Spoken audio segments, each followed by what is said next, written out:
बिस्मिल्लाहिर्रहमानिर्रहीम। अस्सलाम वालेकुम दोस्तों अमेरिका और ईरान के दरमियान दूसरी बड़ी लड़ाई अब आबना हरमस में शुरू हो सकती है और ईरान की तरफ से ये पैगाम दिया जा रहा है कि भाई इतना भी मत डराओ कि तुमसे हमें खौफ ही ख़त्म हो जाए, क्योंकि दोस्तों अब ईरान मुसलसल अमरीकी जहाज़ों को निशाना बना रहा है और वो उनको वार्निंग दे रहा है। अब ईरान ने एक बार फिर ये वाज़े कर दिया है कि जिस तरह उसने अपने आसपास के ममालिक पर हमला किया, और दोस्तों अगर दुबई और मुत्तहदा अरब इमारात की बात की जाए तो वहाँ भी हमले हुए हैं। इससे दोस्तों ईरान ने यह पैगाम साफ दे दिया है कि अगर हमारे मुतालबात नहीं माने गए और हमारे जहाज़ों पर नाकाबंदी ख़त्म नहीं करी गई तो फिर आपके जहाज़ भी निशाने पर होंगे। अमेरिका को ईरान ने साफ तौर पर बता दिया है कि हमारे रास्ते में रुकावट डालने की कोशिश की गई तो फिर आपके जहाज़ों को हम टारगेट करेंगे। और साथ ही ईरान ने यह भी कह दिया है कि आबना हरमस हमारा था और हमेशा हमारा ही रहेगा। दोस्तों अमेरिका के साथ ताज़ा टकराव के दरमियान ईरान की पासदारान इनकलाब यानी IRGC ने आबना हरमस का एक नक्शा जारी किया है। उस नक्शे में आबना हरमस के उस हिस्से को अपनी फ़ौजी दायरे इख्तियार में दिखाया गया है और नक्शे के साथ ही IRGC के मुहाफ़िज़ों ने सख्त वार्निंग जारी कर दी है। IRGC के तर्जुमान ने यह वाज़े किया है कि आबना हरमस में अगर ईरान के कवानीन की खिलाफ वर्जी की गई तो फिर किसी भी जहाज़ को माफ़ नहीं किया जाएगा, उन्हें ज़बरदस्ती रोका जाएगा और अगर ना माने तो उन्हें मार गिराया जाएगा यानी समंदर में गर्क कर दिया जाएगा। ईरान के सरकारी मीडिया के मुताबिक नए नक्शे में तेहरान के फ़ौजी दायरा इख्तियार की मगरबी हद यानी ईरान के कुशुम जजीरे और मुत्तहदा अरब इमारात के उम्मुल कुवैम के दरमियान एक लकीर खींची गई है। ये एक तरह से सरहद की शक्ल में पेश की गई है और मशरिक की जानिब जो हद बनाई गई है वो ईरान के माउंट मुबारक और मुत्तहदा अरब इमारात के फुजैरा को मिलाने वाली लाइन तक फैली हुई है। यानी पूरे आबना हरमस का नक्शा इस तरह बनाया गया जैसे ईरान ने साफ कह दिया हो कि अगर इधर आप दाखिल हुए तो मारे जाओगे और आपका जहाज जो है वो समंदर में गर्क कर दिया जाएगा। बगैर हमारी इजाज़त के ये पूरा इलाका हमारा है और हमारी ही तैनाती रहेगी। IRGC ने यह साफ ऐलान कर दिया है कि अगर कोई जहाज़ बगैर इजाज़त, बगैर पूछे और बगैर किसी मशवरे के इस इलाके में दाखिल हुआ तो फिर उसे निशाना बनाया जाएगा। और दोस्तों आप देख लीजिए, यही कुछ कल से अब तक हमने देखा है कि अमरीकी जंगी जहाज़ को भी निशाना बनाया गया और अब दूसरे ममालिक के जहाज़ों को भी ईरान ने निशाना बनाना शुरू कर दिया है। और दोस्तों मैं आपको बता दूं कि ये सारा वाक़या ऐसे वक्त में सामने आया जब अमरीका के साथ एक बार फिर टकराव शुरू हो चुका है। ईरान और अमरीका ने दोनों ने ही एक दूसरे पर समंदर से समंदर में हमले शुरू कर दिए हैं और दोनों तरफ से बड़े बड़े दावे किए जा रहे हैं। इस हवाले से कुछ तस्वीरें भी जारी की गई हैं जिन्हें दोस्तों सब ने ही देखा है। और इसके साथ ही ईरान ने UAE के फुजैरा ऑयल प्लांट पर हमले की तस्वीर भी जारी की है। इस तस्वीर में साफ देखा जा सकता है कि यह ऑयल प्लांट इस वक्त किस तरह धुएं और आग के शोलों में गिरा हुआ है। और दोस्तों बदकिस्मती से खबरों के मुताबिक इस वाक़ये में 3 भारतीय जो शहरी हैं दोस्तों वो भी जख्मी हुए हैं। कुछ अरसे पहले दोस्तों ट्रम्प ने कहा था कि अमेरिका आबना हरमस में फंसे हुए जहाज़ों की मदद के लिए तैयार है। उन्होंने अपने social media platform truth social पर एक पोस्ट में लिखा कि जिन मुल्कों के जहाज़ इस इलाके में फंसे हुए हैं और जिन पर ईरान की तरफ से पाबंदियां लगाई गई हैं कि यहाँ से कोई जहाज़ ना गुजरे, उन्हें बाहर निकालने के लिए अमेरिका मदद करेगा। और दोस्तों फिर उन जहाज़ों में एक उम्मीद जाग उठी कि वो ये समझने लगे कि हमारे जहाज़ जो हैं इस इलाके यानी आबना हरमस से अब गुजर जाएंगे। ट्रम्प ने ये बात इस तरह से दोस्तों लिखी ताकि ये जहाज़ आज़ादाना और आसानी से अपना सफ़र जारी रखें, यानी उनको डर ना लगे कि आपको डरने की ज़रूरत नहीं है, अमेरिका दी माइटी सुपर पावर आपके जहाज़ों को यहाँ से निकालेगा। मगर दोस्तों अभी इस वक्त अमेरिका की सूरत हाल कुछ इस तरह की है, so called the mighty super power America की इस वक्त खुद उसकी चड्डी जो है दोस्तों वो गीली हुई भी है।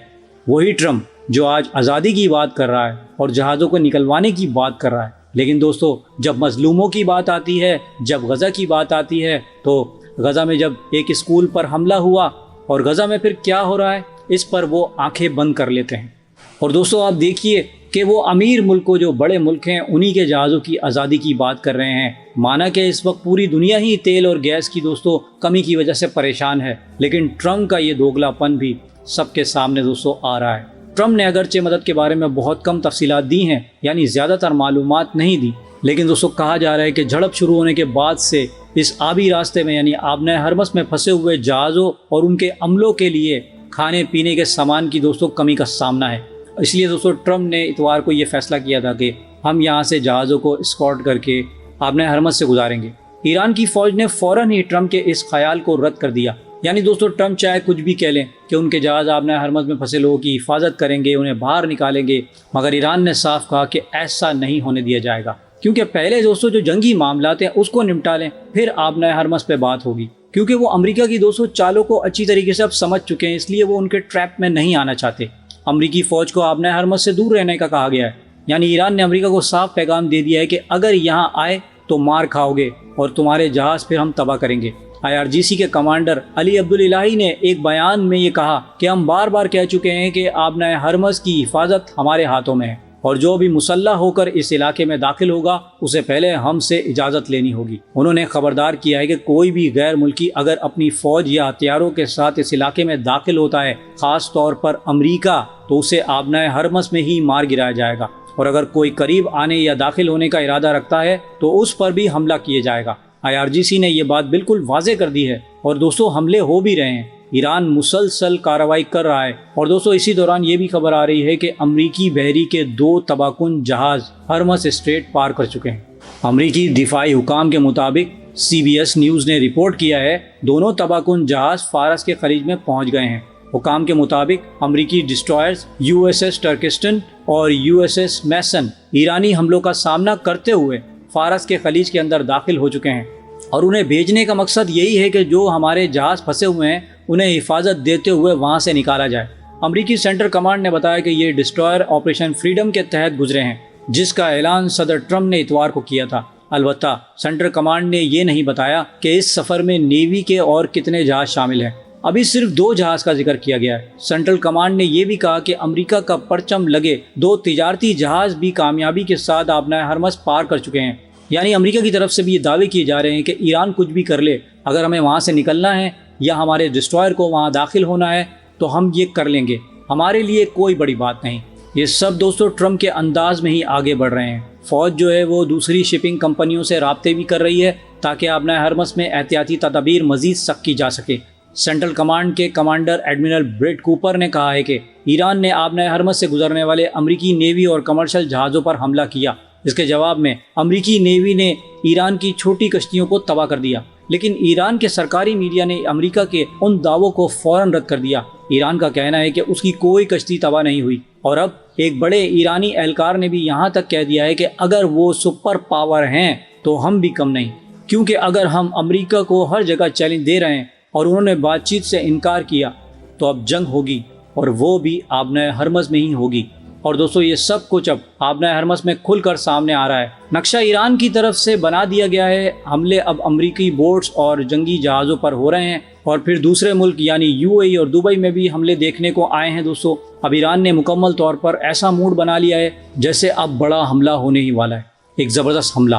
और ईरान ये भी अब बता रहा है कि हम एक बड़ी ताकत बन चुके हैं, अमरीका जो है वो हमसे अपनी बात नहीं मनवा सकता। ईरान ने यह वाज़ेह कर दिया है। अब दोस्तों आइंदा चंद घंटों में या फिर रात तक कोई बड़ा हमला हो सकता है, क्योंकि खबरें भी यही आ रही हैं कि अमेरिका बड़े हमले की तैयारी कर रहा है। तो क्या अमेरिका आबना हरमस में ईरान को इश्तियाल दिलाने की कोशिश कर रहा है?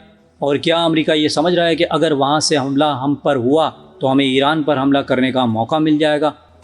दोस्तों अब जंग का माहौल जो है वो बिल्कुल बन चुका है और कभी भी कोई बड़ा हमला हो सकता है। आप दोस्तों को मेरी वीडियो और मेरी इन्फॉर्मेशन कैसी लगी प्लीज़ मुझे कमेंट में ज़रूर बताइएगा। अगर आपको मेरी वीडियो अच्छी लगी तो इसे लाइक और शेयर करना ना भूलिएगा और मज़ीद ऐसी वीडियोस के लिए दोस्तों मेरे इस चैनल को सब्सक्राइब भी कर लीजिए। अब मैं मिलूँगा आपको एक ऐसी इन्फॉर्मेटिव वीडियो के साथ। तब तक के लिए अल्लाह हाफ़िज़।